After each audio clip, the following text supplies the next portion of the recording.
let's walk through some of these personality traits here, okay? Now, we're going to list them. We're going to list them in terms of strengths and weaknesses. Strengths and weaknesses, okay? And then we're going to go, okay, well, how does this relate to you as a staff member, to the doctor, to the patient? Okay, so let's walk through some of these. First of all, there's a couple other mnemonics. Let's go into some other things that are very easy, that make it very easy to kind of remember this. All right, so let's go through this. Number one, the dominance. Okay, the choleric personality, the dominant personality. So what is a good way to think of the dominant personality? That's control. This is control. This is the person that's control, and they're kind of seen as rude. This is the kind of person that'll have high confrontation, and they can very easily be seen as rude, but they don't know it. They don't know they're rude. But that's a very easy way of thinking of the choleric personality. And as I'm going through this, a lot of times you staff members, you can think to yourself, well, that's true relative to different patients. I mean, some light bulbs will go off and you go, yeah, I can think now, or that person, yeah, that's his personality profile. But this is control. This is control. The second one, influence, sanguine. This is life of the party. So this, if you're having a party or you're having a social gathering, this is the person you want in charge of that. And by the way, that's why I say to staff, to our doctors, I say, who's the person, like when we do marketing and we dress up the office, like at Christmas, we'll dress up the office, Thanksgiving, Halloween, just all the different, holidays, so to speak.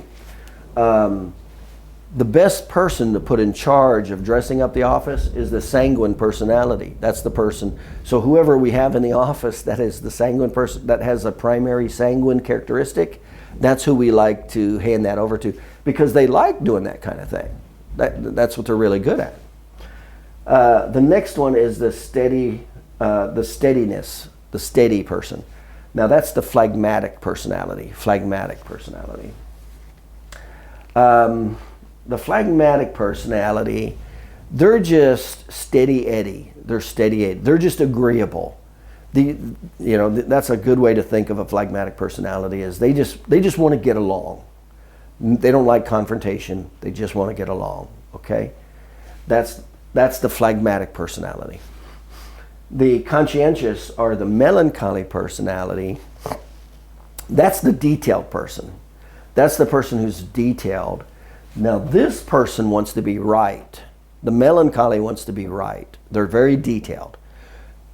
So what's interesting is sometimes these two personalities will conflict. A dominant on a dominant will conflict, or a dominant with a melancholy will conflict, because the dominant wants control and the melancholy wants to be right.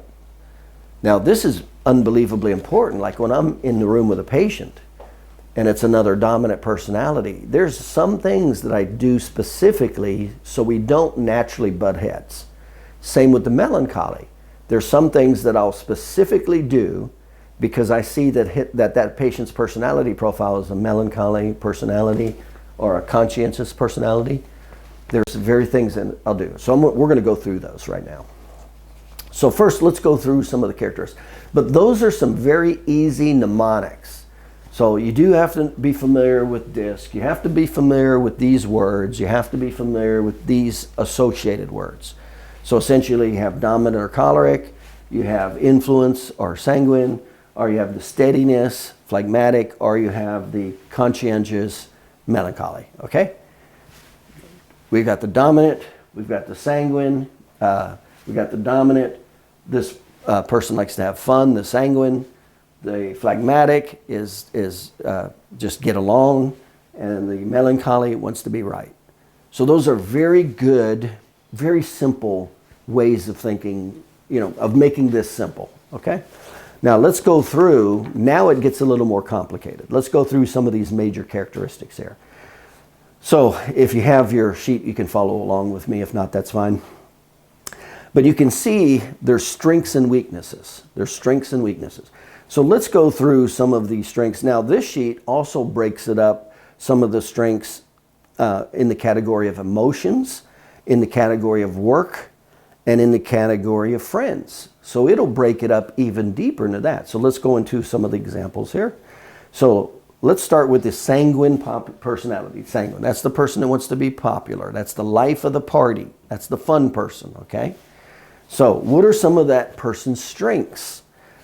Well, and I'm just going to go into a few of these here. So it's appealing personality, talkative, storyteller, life of the party, good sense of humor, memory of color, physically holds on to listener, emotional and demonstrative, enthusiastic and expressive, cheerful and bubbling, curious, good on stage, life lives in the present, sincere at heart, always a child. So these are some of the emotional strengths of that particular characteristic. Now, from a work environment, I'll tell you what I'm going to do is let's do a direct comparison contrast in every category. So I just went into the sanguine characteristics in the emotional category.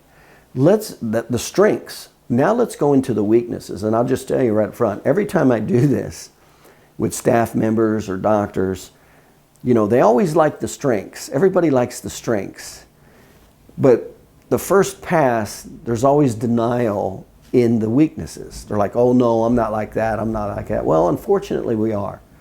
Now, this one I told you, this sheet is not as accurate as the disc profile.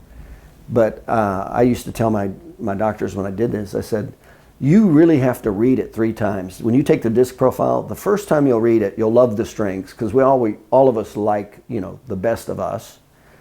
And you'll start getting defensive when you look at the weaknesses. And usually you got to let it settle. And I'll say, just put it down and read it again tomorrow. So they come back and read it again tomorrow. And it absorbs in a little more.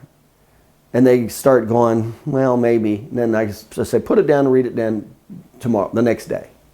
They come back and by the 3rd time they read it, 2-3 days later, that's typically when they'll go, you know, I hate to admit it, but man, that was right on.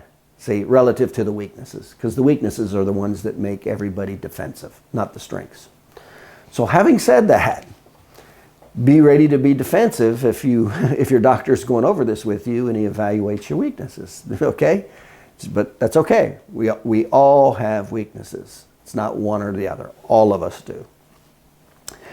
So what is now what I'm going to do again is cover some of the basics.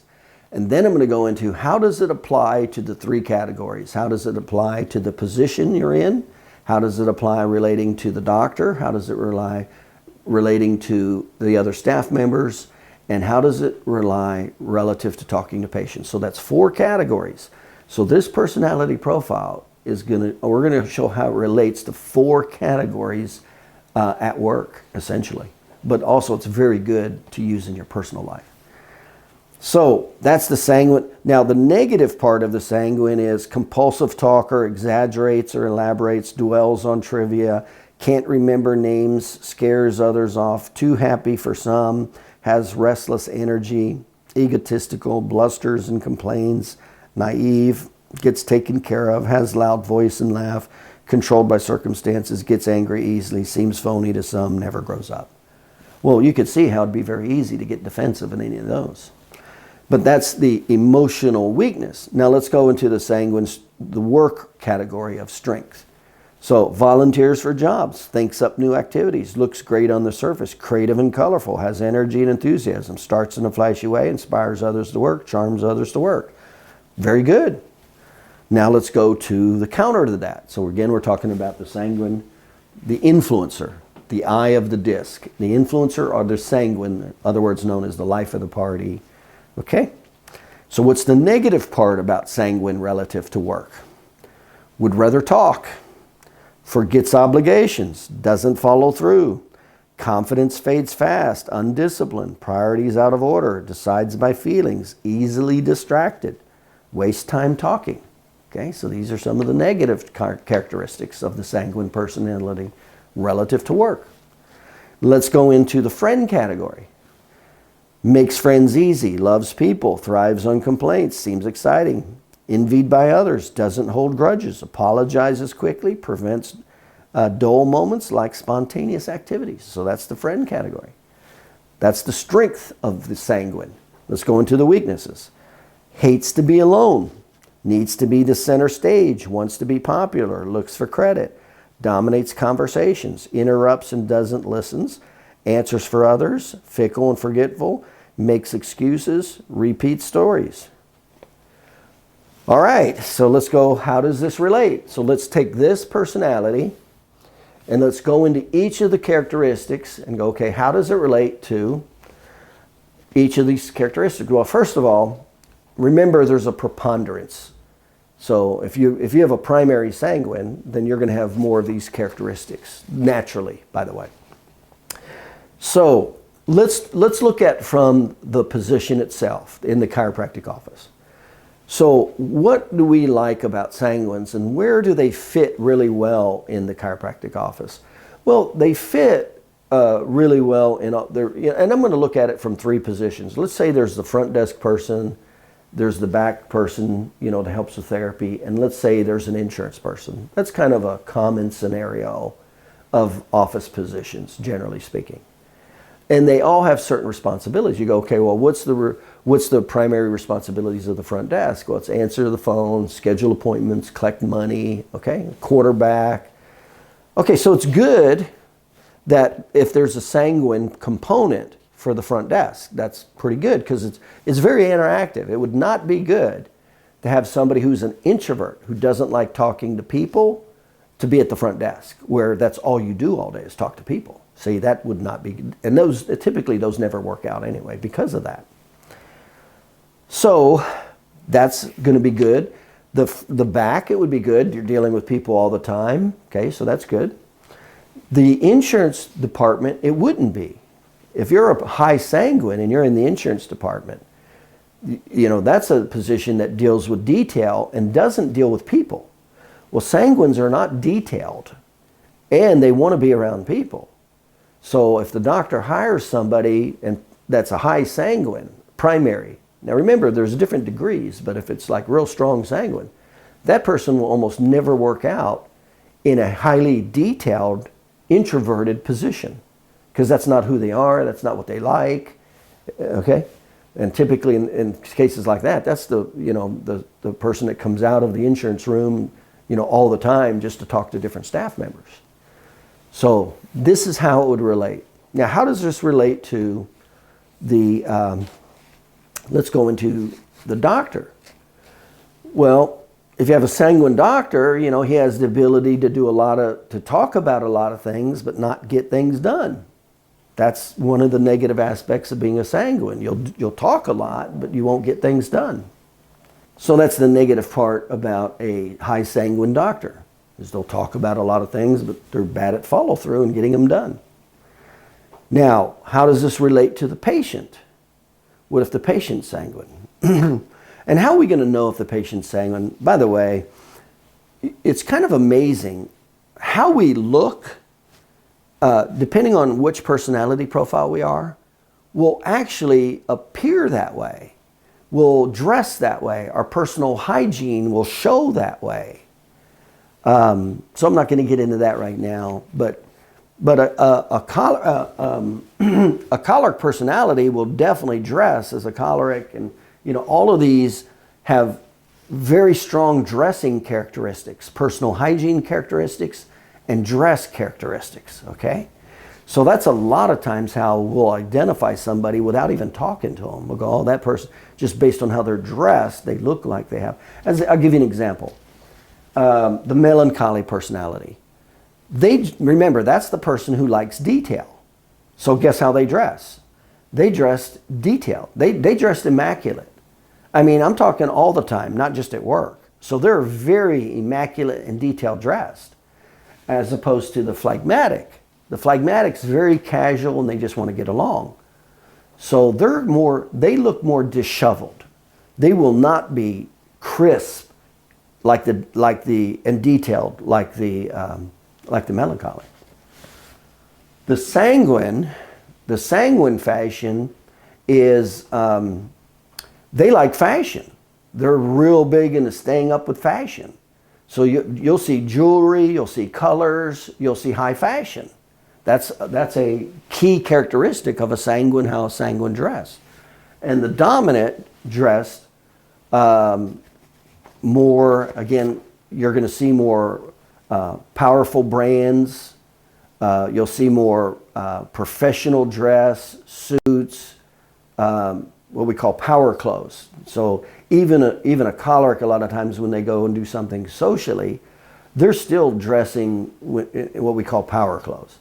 So the reason I share that with you is we are, how my beliefs are, my attitude, everything I know expresses itself externally. I mean, that's how I'll dress. That's how I'll take care of my personal hygiene. That's how I'll take care of my hair if I had hair, all that kind of stuff. So that's why a lot of times when I teach this to the doctors, we'll just look at people. We won't even talk to them. And based on their dress, we'll go, what's the probability of that person's personality? Okay? Because everything about you is exhibited externally in everything you do. Okay? Okay, so having said that, what are we going to do with the patient? How are we going to treat the patient?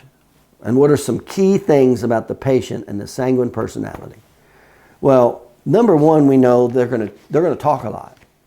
So what does that mean? They're going to talk a lot. It means if, depending on where you're at, if you're at the front desk or the back, it means they could take a lot of time. I mean, a lot of times the sanguines will sit at the front desk talking and just keep talking and talking and talking, and as we're trying to get patients in and out. That's a real common characteristics we see. So we have to know how to shut sanguines down. Like when I'm the doctor and I say I have a high sanguine, I already know they're going to take off on me. They're going to go everywhere. And when I ask questions, 50% of the time they won't answer it. That's just natural for that personality. So I already know that I have to reel them back in real quick. And I already know how to do that. So there's certain phrases that I'll use. But I'll see they'll take off on me. I won't just let them go everywhere and talk for 20 minutes and then we won't get anything done. We won't let that happen. So I already know if it's a sanguine, I already know to get ready to reel them back in, reel them back in, reel them back in. So that's a major characteristic relative to a patient. Knowing how to cut them off. I mean, I used to have to tell my staff how to cut off the sanguine so they would leave as we're trying to get other people in and out of the office. Because again, they'll just sit there and talk, as we're trying to service other people, especially after they've done with their therapy. They'll just sit there. They'll do that with the doctor, they'll do that with the therapist, they'll do that with the front desk. Okay? So I had to teach, certain language of what to say to the staff. As an example, I always would teach my staff is that how to close off the conversation with the sanguine. Say, all right, Mary, that sounds good. You have a good day. We'll see you Friday. That's how we shut them down. That's we acknowledged them and shut them down and said, we'll see you Friday. And then I said, you're going to have to say it 2 or 3 times. Just by you saying it once, that won't even shut a high sanguine down. So you'll have to say it 2 or 3 times. And so that's how I taught my staff to control the sanguines and not let them just go everywhere and take all kinds of time. Because now we're giving bad service to everybody else, and that's not acceptable. Okay? All right. So that's a little bit about the doctor. That's a little bit about the staffing. And, positioning for staffing and how that works out. And that's a little bit about the patient. So we're going to pay a lot of patient. The other thing about the patient is, one of the things we always pay attention to is a decision maker. Who can make the decision for their care? And so remember, opposites attract. Remember what I said? Well, generally, when you're sanguine, you'll be attracted to the opposite, somebody who's more authoritative and control. So a lot of times when we have sanguine patients, we know, now I'm talking about strong sanguine. We know that the sanguine typically will not be the decision maker. So when I get a high sanguine patient, I know when it comes time to do the report of findings, when I talk about time or money, that I need to have the decision maker there. because they won't be able to make the decision. And so what they'll get all the information and go, okay, let me think about it. Let me talk to my spouse about it. And the spouse won't have any information. So it'll be a paradigm shift and it won't work. So when I get a sanguine personality, it's unbelievably important that I get the spouse or significant other there when I do the report of findings. That's a major part of that sanguine patient.